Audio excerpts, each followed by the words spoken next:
Good morning दोस्तों, स्वागत है आपका अपने YouTube channel Rahul Riyana study zone पे। कल हम क्या पढ़ रहे थे? भारत में यूरोपियों का आगमन। भारत में मैंने जैसे आपको बताया था लास्ट क्लास में, भारत में कितनी यूरोपीय कंपनियां आई थी? 6। उसको क्रम से कैसे याद करेंगे अपन? पुर्तगाल, डच, अंग्रेज, डेनिश, फ्रेंच और स्वीडिश। पुर्तगाली कब आए? 1498 से 1961। उसके बाद क्या है? डच। डच कब आए? 1505 से 1759। 1759 में क्या हुआ? Battle of वेदरा। वेदरा के युद्ध में अंग्रेजों से हार के वो चले गए थे यहाँ से। वे कहाँ चले गए थे? इंडोनेशिया। तीसरी कंपनी कौन सी है? अंग्रेज। अंग्रेज कब आए? 1608 से। और टिल इंडिपेंडेंस। इंडिपेंडेंस कब हुई अपनी? 1947। तो अंग्रेज कब रहे? 1608 से 1947। अंग्रेजों के बाद आए अपने डेनिश। डेनिश कब आए अपने? 1616। 1616 में आए और वो श्री रामपुर के अंदर सिमट के रह गए और वो लास्ट कब गए? 1853। डेनिश के बाद आए अपने फ्रेंच। फ्रेंच आए 1664 से। 1664 से 1956 तक। स्वतंत्रता के बाद कौन सी दो कंपनियां रही थी? पुर्तगाल और फ्रेंच। छठी कौन सी कंपनी आई? स्वीडिश। स्वीडिश कब आए? 1853 के अंदर। और वो आके मतलब छोटा से एरिया के अंदर उन्होंने व्यापार करा और ज्यादा भारत के अंदर उनका व्यापार विस्तृत नहीं था। समझ गए? उसके बाद अपन ने पढ़ा पूरा डिटेल के अंदर पुर्तगाली। पुर्तगाली कब आए? 1498 से 1961। पहला पुर्तगाली यात्री कौन था? Vasco da Gama. और वास्को डिगामा कब आया? 1498। और वो किस रास्ते से भारत पहुंचा था? कालीकट बंदरगाह पहुंचा, पश्चिमी तट पर। कालीकट के राजा क्या नाम था? जमोरिन। कालीकट के राजा जमोरिन ने क्या किया? उसका स्वागत। वो वास्को डिगामा किस रास्ते से गया था? Cape of Good Hope. Cape of Good Hope की खोज किसने की? बार्थोलोम्यू डियाज ने। कब करी? 1487। वास्को डिगामा हो गया कंप्लीट। उसको भारत के साथ कितना व्यापार हुआ? 60 गुना। ठीक है। उसके बाद अपन ने सेकंड पुर्तगाली यात्री पढ़ा था। सेकंड पुर्तगाली यात्री का नाम है पेड्रो अल्वारेज कैब्राल। यूपीपीसीएस में आया क्वेश्चन है, सेकंड पुर्तगाली यात्री क्या नाम था? Pedro Alvarez Cabral. तीसरा अपन ने पढ़ा फ्रांसिस्को डी अल्मेडा। ये क्या था? प्रथम पुर्तगाली गवर्नर। तो उसके बाद ये इसने क्या करी? ब्लू वाटर पॉलिसी स्टार्ट करी। इसने क्या करा? 1503 में कोचीन में फैक्ट्री स्थापित करी। पुर्तगाली आए तो सर्वप्रथम कहां थे? कालीकट बंदरगाह। लेकिन उन्होंने फैक्ट्री स्थापित सबसे पहले कहां करी? कोचीन के अंदर। अपन हो गया फ्रांसिस्को डी अल्मेडा। उसके बाद अपन ने पढ़ा द्वितीय पुर्तगाली governor Alfonso de Albuquerque. Alfonso de Albuquerque कब आया? अपने 1510 में। 1510 में इसने क्या करा? गोवा पर अधिकार कर लिया। इसको गोवा पर अधिकार कर लिया क्योंकि हमने मतलब डिटेल में पढ़ते हैं तो अपन देखते हैं कि लास्ट तक पुर्तगाली कहां पे सिमट के रह गए थे? ओनली गोवा के अंदर। तो अपन क्या बोलेंगे इसको? पुर्तगाली साम्राज्य का वास्तविक संस्थापक। पुर्तगाली साम्राज्य क्या बोलते थे? Estado D India. समझ में आ गया आपको? उसके बाद आया तीसरा पुर्तगाली गवर्नर नेनो डी कुना। वो कब आया? 1530 में। 1530 में उसने क्या करा? गोवा को मुख्य केंद्र बनाया। गोवा को जीता किसने था? अल्फांसो डी अल्बुकर्क ने। और गोवा को मुख्य केंद्र किसने बनाया? नीनो डी कुना ने। इसके बाद अपन ने पढ़े थे पुर्तगालियों को, जैसे ये सारे गवर्नर पढ़ लिए। इसके बाद अपन ने पढ़े थे पुर्तगाली साम्राज्य भारत में स्थापित क्यों नहीं हो पाया। उसके 3 बड़े कारण पढ़े थे अपन ने। पहला, पुर्तगालियों ने क्या करा? धार्मिक असहिष्णुता की नीति अपनाई। दूसरा, इन्होंने अल्फांसो डी अल्बुकर्क ने पुर्तगालियों को भारतीय महिलाओं से विवाह के लिए प्रोत्साहित किया। ठीक है, ये अपन पढ़ रहे थे। अब आगे अपन मैंने बताया था आपको पुर्तगालियों संबंधित महत्वपूर्ण शब्दावली से स्टार्ट करेंगे आज अपन क्या पढ़ेंगे?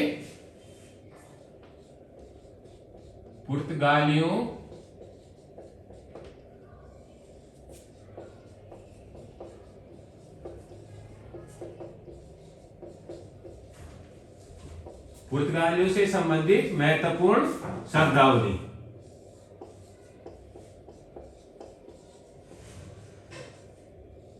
आज अपन क्या पढ़ेंगे? पुर्तगालियों से संबंधित महत्वपूर्ण शब्दावली।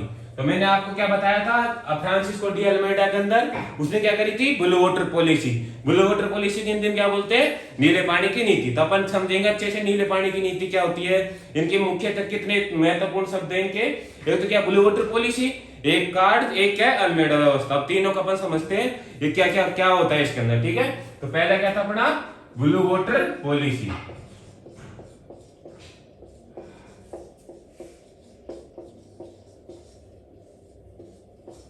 ब्लू वाटर पॉलिसी क्या बोलते हैं मैंने हिंदी के अंदर? नीले पानी की नीति।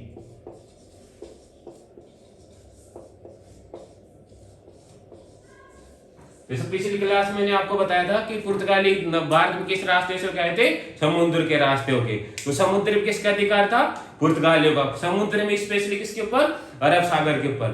तो पुर्तगाली क्या मानते थे खुद को, अरब सागर का स्वामी या मालिक, समझ गए। तो अपन इसके अंदर अपन लिखेंगे ब्लू वाटर पॉलिसी के अंदर पुर्तगालियों ने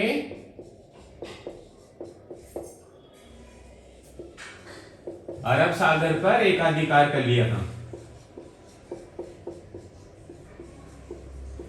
पुर्तगालियों ने क्या कर लिया था, अरब सागर पर एकाधिकार।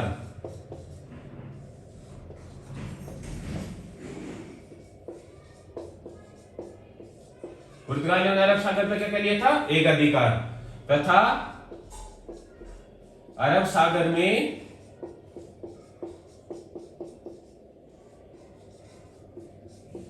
किसी भी गतिविधि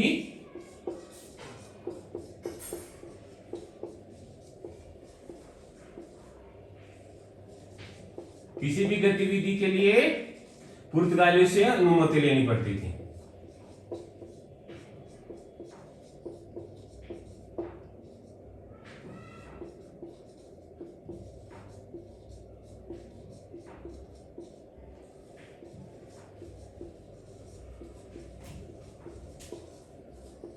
और ब्लू वाटर पॉलिसी किसने स्टार्ट करी थी, यह नीति फ्रांसिस्को डी अल्मेडा ने स्टार्ट करी थी। फर्स्ट पुर्तगाली गवर्नर कौन था, फ्रांसिस्को डी अल्मेडा। इसने क्या करी, ब्लू वाटर पॉलिसी स्टार्ट करी थी।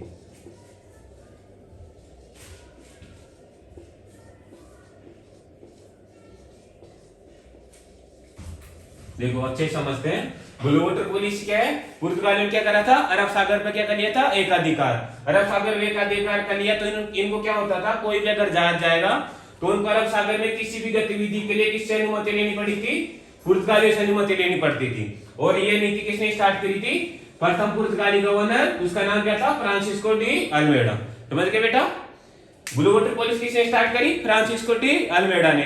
ब्लू वाटर पॉलिसी क्या है, अरब सागर पर किसी भी प्रकार की गतिविधि के लिए किससे अनुमति लेनी पड़ती थी, पुर्तगालियों से। ये नीति क्या कहलाती है, ब्लू वाटर पॉलिसी या नीले पानी की नीति। ठीक है बेटा, समझ में आ गया।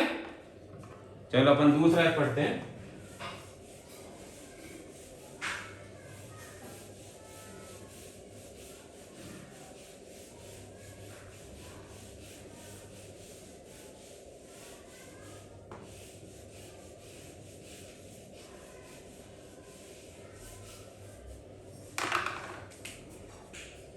दूसरा महत्वपूर्ण शब्द क्या बेटा, कार्ड्स।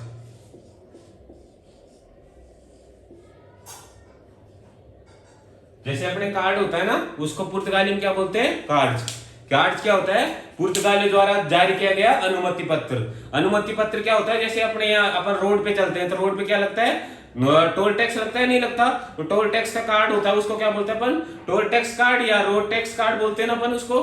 तो पुर्तगाली को जैसे ब्लू अरब सागर के अंदर किसी प्रकार की अनुमति देंगे तो वो किसके थ्रू देंगे, क्या देते थे उसके बदले में, कार्ड्स।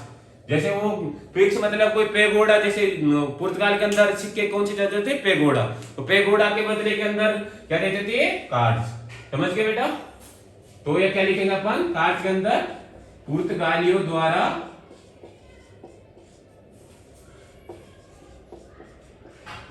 जारी किया गया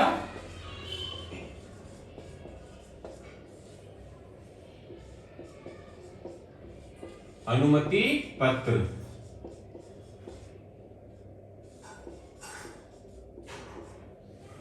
अब देखो कार्ड क्या होता है, पुर्तगाली द्वारा जारी किया गया अनुमति पत्र या कार्ड बोल लो, समझ गए आप। अरब सागर में अगर आप जहाज लेके जाओगे तो पुर्तगालियों के क्या होते थे, नाके। नाके पे आपको पेगोडा जमा करा के क्या लेना पड़ता था, कार्ड्स। अब देखो 1570 के आसपास अकबर ने क्या जीता था, गुजरात के आसपास के एरिया जीत लिया था।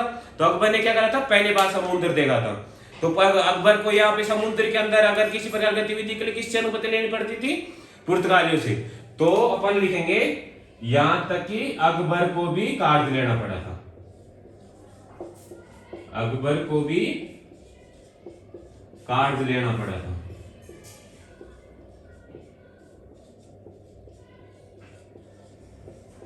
समझ गए बेटा, कार्ड क्या होता है, पुर्तगाली द्वारा जारी किया गया अनुमति पत्र जिसके तहत अकबर को भी क्या लेना पड़ा था, कार्ड। समझ गए? पहला क्या पढ़ा अपन ने, ब्लूवॉटर पॉलिसी, दूसरा क्या है, कार्ड्स, तीसरा पढ़ेंगे अपन आर्मेडा व्यवस्था।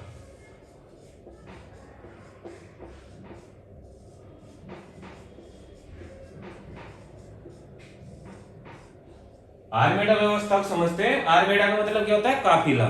काफिला जैसे देखो, ब्लू वाटर पॉलिसी इन्होंने स्टार्ट करी, इसके तहत क्या जारी करते थे, कार्ड। अब कार्ड किस चीज का लेंगे, जैसे अपने रोड टैक्स लेते हैं टोल टैक्स के अंदर, तो टोल टैक्स इस बात का लेते हैं क्योंकि उन्होंने रोड बनाई है, रोड के अच्छे से देखभाल करते हैं सारी चीजें, भाई रोड के अंदर गड्ढे नहीं हो, रोड क्या हो बिल्कुल साफ सुथरी, उस चीज का तो अपन टोल टैक्स देते हैं। तो अगर आप यहाँ कार्ड्स कोई लेगा तो कार्ड्स किस बदले में लेगा भाई, आप कर क्या रहे हो अरब सागर के अंदर, तो पता है ये कार्ड्स के लिए इन्होंने क्या करा, जैसे कोई बाहर से जहाज जाते थे तो उनको क्या करते थे, समुद्री लुटेरे लूट लेते थे, और समुद्री लुटेरे लूट लेंगे तो समुद्री लुटेरे से बचाने के लिए क्या करा इन्होंने, पुर्तगालियों ने खुद की नेवी फोर्स बना ली, और नेवी फोर्स में क्या करते थे, आर्मेडा व्यवस्था करते थे।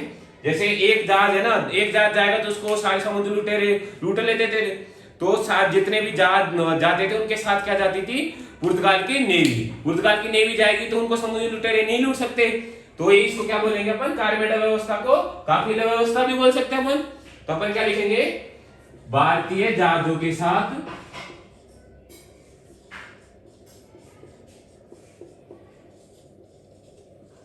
भारतीय जहाजों के साथ पुर्तगाली जहाजी बेड़ा जाता था।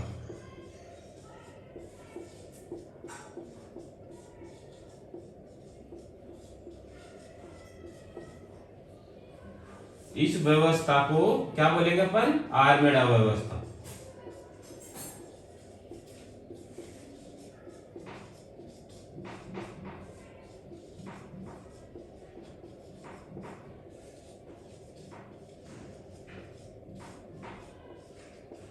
समझ गए बेटा? आर्मेडा व्यवस्था क्या है, भारतीय जहाजों के साथ कौन से जहाज जाते थे, पुर्तगाली जहाज। पुर्तगाली जहाज कौन से, नेवी वाले, जो क्या करते थे, भारतीय जहाजों क्या करते थे, सुरक्षा प्रदान करते थे, उसके बदले में क्या लेते थे, कार्ड्स। और कार्ड्स क्यों लेना पड़ता, क्योंकि पुर्तगाली कौन सी नीति थी, blue water policy. Blue water policy क्या है, पुर्तगालियों ने क्या करा था, अरब सागर पे एकाधिकार, अरब सागर में एकाधिकार कर लिया, तो उनको क्या करना पड़ता था, भारतीय जहाजों को किसी भी प्रकार की अरब सागर में गतिविधि के लिए पुर्तगालियों से अनुमति लेनी पड़ती थी। अनुमति किसके थ्रू लेनी पड़ती थी, कार्ड के थ्रू। कार्ड कब देते थे वो, उसके बदले में पेगोड जमा करा दो, और उसके बदले में क्या देते थे, कार्ड। अब अगर आप कार्ड जमा करा रहे हो, उसके साथ आपको पुर्तगाली क्या व्यवस्था प्रदान करते थे, सुरक्षा प्रदान करते थे। सुरक्षा प्रदान करने में क्या कैसे करते थे, भारतीय जहाजों के साथ किसके जहाजों को भेजते थे, पुर्तगाली जहाजों को। और इस व्यवस्था क्या बोलते हैं, आर्मेडा व्यवस्था। समझ गए बेटा?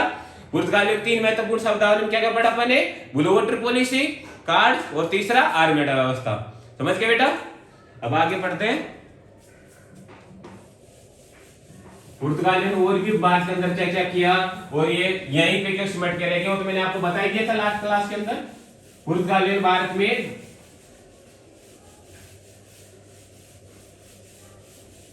देखो बेटा,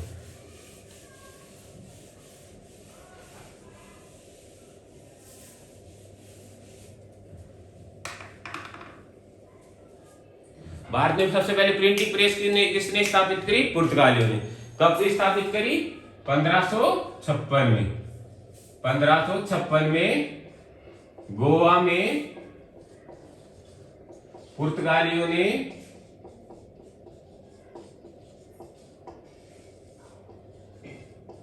प्रिंटिंग प्रेस स्थापित की।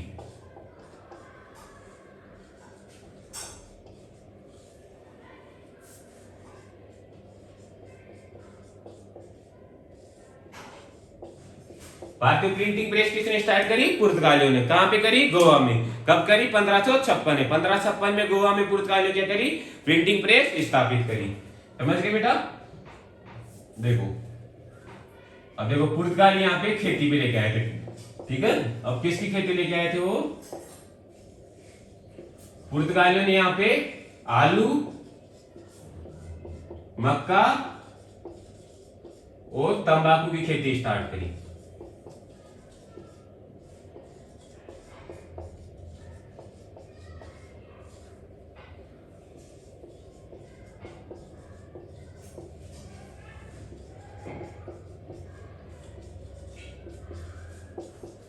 पुर्तगालियों ने क्या करा, भारत में सर्वप्रथम आलू, मक्का और तंबाकू। भारत में सबसे पहले आलू कौन लेके आए थे? पुर्तगाली। जो आजकल टिफिन के अंदर ये देते रहते हैं ना, टिफिन के अंदर हर दूसरे दिन आलू सब्जी आती है, तो वो आलू कौन लेके आए थे? पुर्तगाली। आज भारत का नेशनल फूड बना हुआ है ना आलू, वो किसकी बदौलत आया है? पुर्तगालियों की बदौलत। उसके बाद ये क्या लेके आए? मक्का। तीसरा कौन सा? तंबाकू। आज लोग तंबाकू खाते ना, मिराज और वो सब चीजें, तो लेके कौन आया था सबसे पहले? पुर्तगाली। समझ गए बेटा? सबसे पहले पुर्तगालियों ने क्या करा? गोवा में प्रिंटिंग प्रेस स्थापित करी 1556 में। दूसरा क्या करा इन्होंने? भारत में आलू, तंबाकू और मक्का की खेती प्रारंभ करी। अब देखो, आपको खेती भी बता दी और प्रिंटिंग प्रेस भी, ठीक है। फिर क्या करा देखो, अब पुर्तगाली क्या है? समुद्र पे राज करते थे, तो समुद्र पे राज करने के लिए क्या चाहिए अपने को? जहाज। भारत में क्या होते थे? पहले छोटी छोटी नावें होती थी, तो भारत में सर्वप्रथम इन्होंने क्या करा? भारत में बड़े जहाजों का निर्माण स्टार्ट किया।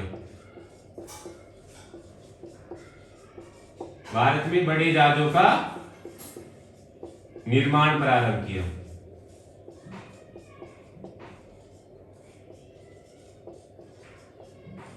भारत में सबसे पहले प्रिंटिंग प्रेस कौन लेके आए? पुर्तगाली। भारत में सबसे पहले आलू, मक्का, तंबाकू खेती किसने प्रारंभ करी? पुर्तगालियों ने। भारत में सबसे पहले बड़े जहाजों का निर्माण किसने प्रारंभ किया? पुर्तगालियों ने। समझ गए बेटा? अब देखो, अपन ने यहाँ पे मैन्युफैक्चरिंग भी देख ली, सबसे पहले एग्रीकल्चर का भी देख लिया, और प्रिंटिंग प्रेस इन्होंने स्थापित कर ली, ठीक है। इसके बाद इनके भवन निर्माण की शैली थी गोथिक शैली। ये अपने RS में आया हुआ क्वेश्चन है, इस बार RS 2018 में आया हुआ था। गोथिक शैली किससे संबंधित है? ठीक है, तो गोथिक शैली किससे संबंधित है? पुर्तगालियों से। अब गोथिक शैली होती क्या है, तो मैं समझाता हूं, ठीक है। पुर्तगालियों ने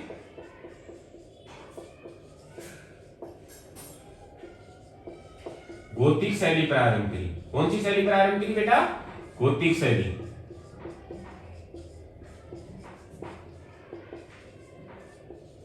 पुर्तगाली कौन सी शैली प्रारंभ करी? गोथिक शैली। अब गोथिक शैली क्या होती है बेटा? देखो, ऊंची छतें, नुकीले मेहराब,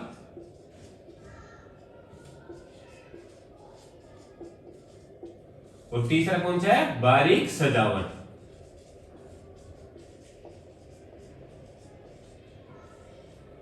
आपको RS के अंदर से पूछ सकता है, मेंस के अंदर, गोथिक शैली कैसे क्या होती है? गोथिक शैली की विशेषता क्या होती है? ऊंची छतें, नुकीले मेहराब। मेहराब जानते हो, मंदिर के ऊपर वो नुकीलेदार होता है ना, तो ऊंचे मेहराब कौन सी शैली के उदाहरण है? अपने गोथिक शैली के। गोथिक शैली से अपने एक भारत की, दक्षिण भारत की एक मंदिर निर्माण शैली है द्राविड़ शैली। द्राविड़ शैली और गोथिक शैली एक तरीके से दोनों सेम सी हैं। उसके अंदर क्या होते हैं? ऊंची छतें होती है, नुकीले मेहराब होते हैं, लेकिन उसके अंदर क्या नहीं होती? बारीक सजावट नहीं होती। बारीक सजावट आप देखोगे तो अपने आमेर महल के अंदर देखोगे ना, शीश महल, उसके अंदर बारीक सजावट नहीं है कांच की, तो क्या है वो? ऊंची छतें, नुकीले मेहराब और बारीक सजावट किसकी विशेषता है? गोथिक शैली की। समझ गए बेटा? आज अपन ने क्या क्या पढ़ा अभी तक? ग्लोबोटर पॉलिसी, कार्ड, आर्मेडा व्यवस्था, प्रिंटिंग प्रेस स्थापित करी गोवा में पुर्तगालियों ने, भारत में आलू, मक्का, तंबाकू खेती प्रारंभ करी, और इन्होंने मंदिर निर्माण की कौन सी शैली लेके आए? गोथिक शैली। गोथिक शैली क्या होती है? ऊंची छतें, नुकीले मेहराब और बारीक सजावट। समझ गए बेटा? चलो अब यहाँ पे अपन क्या हो जाता है? पुर्तगाली खत्म। कब आए? 1498 से 1961। जब मैं आगे पढ़ाऊंगा आप लोगों को, तो आपने राजस्थान के एक बहुत बड़े पुलिसकर्मी हुए हैं सगत सिंह। सगत सिंह ने जब पुलिस कार्रवाई द्वारा गोवा से उड़ाया गया था, तो अपने एक राजस्थान के बहुत महत्वपूर्ण व्यक्ति है सगत सिंह, उनके बारे में पढ़ाऊंगा अच्छे से, ठीक है बेटा? पुर्तगाली खत्म हो गए। यहाँ पे पुर्तगाली कैसे स्थापित नहीं हो पाए, यहाँ पे क्या क्या करा, वो सारा अच्छे से डिटेल में समझा नहीं समझा अपन ने? अब अपन पढ़ेंगे पुर्तगाली बाद कौन सी कंपनी आई थी? दूसरी, डच। अपन कौन सी कंपनी पढ़ेंगे अब? डच। समझ गए बेटा? पहला पुर्तगाली यात्री वास्को डी गामा, दूसरा पेड्रो अल्वारेज कैब्राल, फिर कौन सा आया? फ्रांसिस्को डी अल्मेडा, फिर आया अल्फांसो डी अल्बुकर्क, फिर कौन आया? नीनो डी कुना। समझ गए बेटा? अब देखो, दूसरी यूरोपीय कंपनी कौन सी थी? डच। कब आए? 1605 से 1759। बता चुका ना बेटा मैं आपको ये बाद में दूसरी कंपनी कौन सी आई थी? डच। डच कब आए थे? 1605 से 1759। अब देखो प्रथम पुर्तगाली यात्री कौन था? Vasco da Gama. तो प्रथम डच यात्री कौन है? Cornelius de Houtman. प्रथम डच यात्री कौन है? Cornelius de Houtman. कब आया था? 1596। कब आया था बेटा ये? 1596। अब देखो पुर्तगाली मैंने आपको पढ़ाया था, कब आया था वास्को डी गामा? 1498। फिर आप बोलोगे सर ये तो 1596 में आ गया, तो आप ये 1605 क्यों बता रहे हो? देखो 1596 में ये ओनली क्या आया था, यहाँ पे भारत को देखने आया था कि यहाँ पे व्यापार कैसे होता है, ठीक है। जबकि ये क्या करेंगे, पुर्तगालियों ने तो कोई कंपनी नहीं बनाई थी, इन्होंने क्या करा था, पूरा अच्छे से डच ईस्ट इंडिया कंपनी बनाई थी। इन्होंने डच ईस्ट इंडिया कंपनी बनाई 1602 में। 1602 में डच ईस्ट इंडिया कंपनी की स्थापना।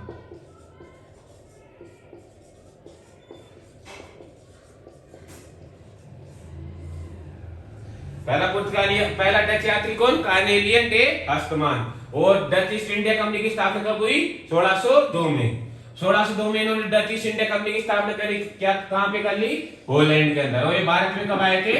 1605 में।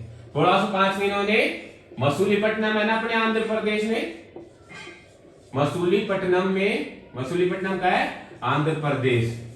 आंध्र प्रदेश में पहली फैक्ट्री स्थापित करी।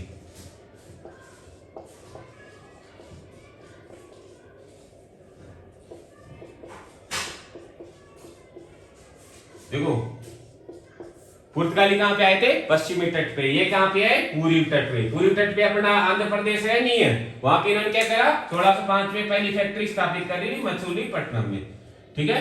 और इनका मुख्य व्यापारी केंद्र कहां था?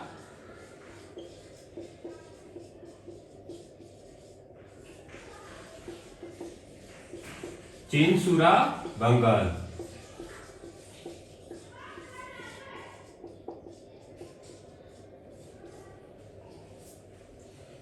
देखो डच आए कब? 1605 से 1759। पहला डच यात्री कार्नेलियन डे हस्टमान कब आया? 1596 में। 1602 में डच ईस्ट इंडिया कंपनी की स्थापना। 1605 में एक मसूलीपट्टनम में पहली फैक्ट्री स्थापित करी। और मुख्य व्यापारी केंद्र कौन था? चिनसुरा, पश्चिमी बंगाल, ठीक है। समझ में आ गया बेटा?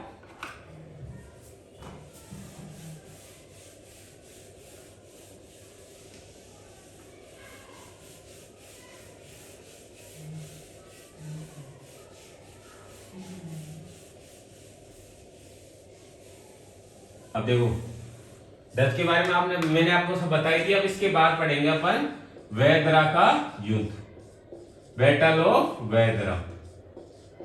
वेदरा का युद्ध कब हुआ था? 1759।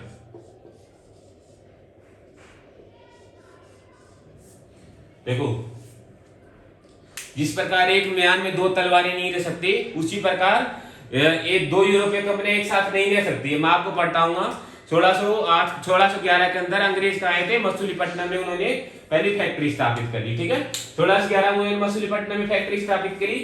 तो और इन्होंने कब करी थी? 1605 में। तो मसूलीपट्टनम में दोनों के क्या हुए? एक दूसरे के व्यापारी की टकराए। व्यापारी की टकराएंगे तो इनके बीच क्या होगा? युद्ध। युद्ध कब हुआ? 1759। जिस प्रकार एक म्यान में दो तलवार नहीं रह सकती, उसी प्रकार ये दोनों कंपनियां एक दूसरे के साथ नहीं रह सकती। उन्होंने क्या करा? Battle of Bedara. Battle of Bedara कब हुआ? 1759 में। किसके किन किन के खिलाफ हुआ? डच वर्सेस अंग्रेज। इसमें क्या करा? डच हार गए। और यहां हार के कहां चले गए? यहां से इंडोनेशिया।